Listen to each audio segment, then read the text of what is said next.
Pozdrav, bok, Darko je. Želim ti dobrodošlicu u još jedan podcast o fotografiji i svemu oko nje. Ovaj puta s temom terenska i studijska fotografija te usporedba jednog i drugog pristupa u smislu pluseva i minuseva za svaki od ova dva različita pristupa. U mojem slučaju bi bio ovdje reč o portretnoj fotografiji gdje može biti i terenski i studijski pristup, ali s druge strane nije problem i za većinu fotografije da se napravi na jedan ili na drugi način. Normalno, postoje iznimke, pejzaž teško da ćeš fotografirati u studiju.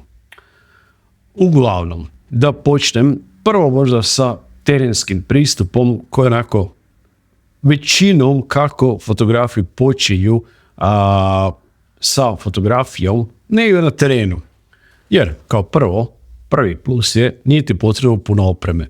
Doslovno ti je potrebno fotoaparat i leća. Ili ako imaš kompaktni fotoaparat, sve u jednom komadu. Tu svakako ovo nije uvijek slučaj da ćeš na terenskom fotografiranju imati samo to. Dodatno je moguće naravno i imati dodatnu rasvjetu, opremu i sve ostalo, ali za početak svakako manje opreme je potrebno.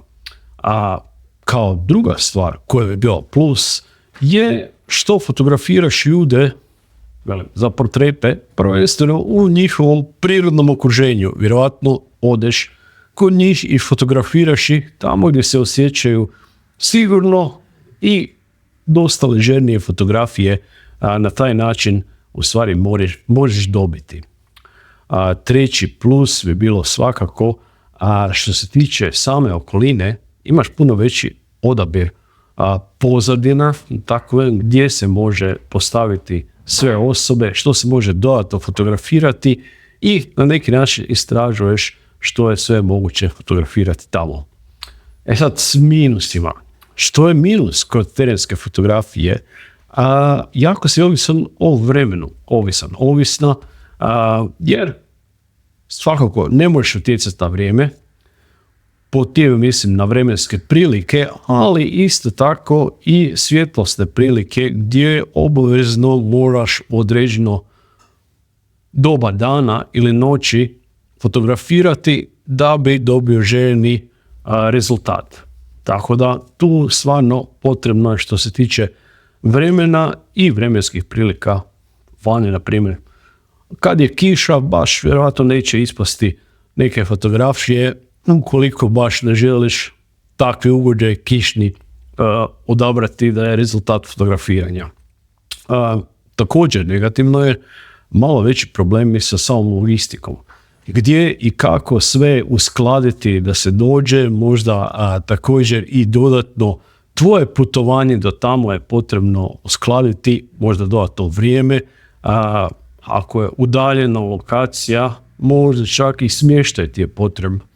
I tu je svakako jedna stvar koja je negativna.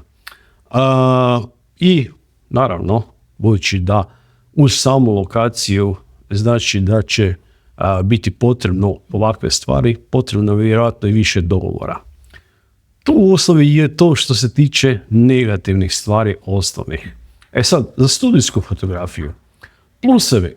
Kao prvo plus je imaš potpuno kontrolu nad svjetlosnim i vremenskim uvjetima. Budući da si vjerojatno u studiju u nekom klimatiziranom prostoru gdje imaš kontrolu koliko je u stvari temperatura, vlaga i sve ostalo što ti može utjecati na fotografiju, ali i u potpunosti što se tiče svjetla. Drugi plus svakako je da možeš u svakom slučaju dobiti vrlo konzistentne fotografije čak i kroz dulji period.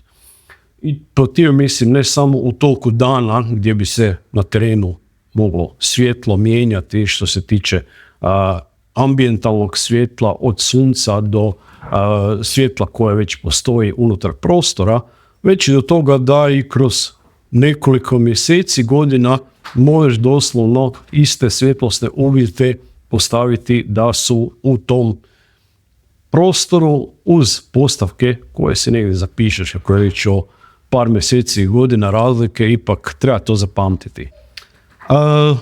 Efikasnost je nešto što je također dodatni plus u slučaju studija. Prije nego što počneš fotografirati, prije nego što dođeš, to jest ljudi dođu u studio, možeš pripremiti sve unaprijed i doslovno ih samo postaviti, ok, ovdje je jedna pozadina, ovdje je druga, ovdje je treći setup i na taj način dosta brzo napraviti različitih fotografija unutar jednog te istog prostora. Nema puno niti nekog putovanja ni ničega za tebe. Istina, za druge ljude koji su upleteni može biti da će biti potrebno ipak putovanje. Sad, minus. Kao prvo, moraš imati taj prostor. Da li ćeš ga biti vlasnik toga ili da li ćeš rentati, svakako je neka financijska investicija. Također, dodatna financijska investicija su svjetla, budući da vjerojatno unutar samog studija nećeš se oslanjati samo na ambijentalno svjetlo, bilo to sunce ili svjetlo kako već postoji unutar prostora. Naravno, postoje i studiji koji se oslanjaju samo na svjetlo sunca. Relativno su rijetki u današnje vrijeme, ali naravno može se i bez dodatne rasvjete imati studio i uspješno fotografirati tamo. Što se tiče ljudi, dodatni minus je, dođu njima nepoznat prostor i fotografije znaju biti onako dosta formalne, ukočene, dok se ljudi ne opuste, te tako onda na taj način potrebno je možda malo i čak više vremena da dođe se do nekih fotografija koje u svakom slučaju nema baš onaj ležerni štih kao što je na terenu u njihovom prostoru gdje će bez problema možda čak se dodati neki onaj prop, neki rekvizit koji se slučajno sjete u tom trenutku da im potreban pa će im pomoći. Također, što se tiče studija, doslovno si unutar 4 zida neka, nemaš baš previše izbora za okolinu i tu može se istina na neki način doraditi sad u novije vrijeme uz pomoć AI-a, možda neka dodatna pozadina ili ugođaj kao da je fotografirao negdje na terenu.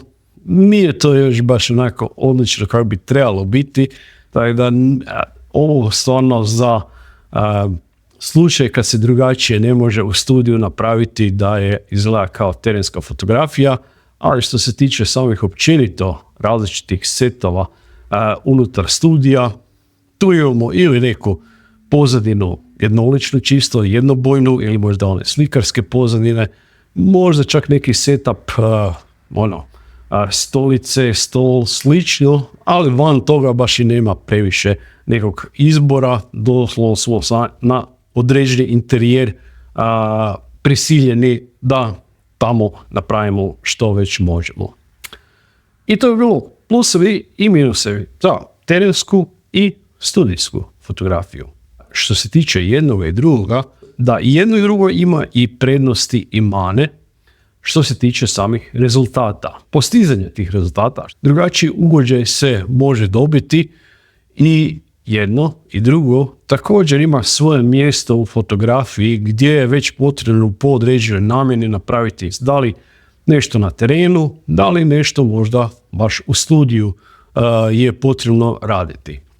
Tako da tu svakako postoji i ovisno o zahtjevima same fotografije gdje ćemo napraviti te fotografije i nemam na neki način da je jedan ili drugi pristup bolji ili lošiji. Sve u stvari baš ovisi o onome što želimo napraviti uz određene možda prednosti ili nedostatke jednog ili drugog pristupa. To je bilo to za ovu epizodu.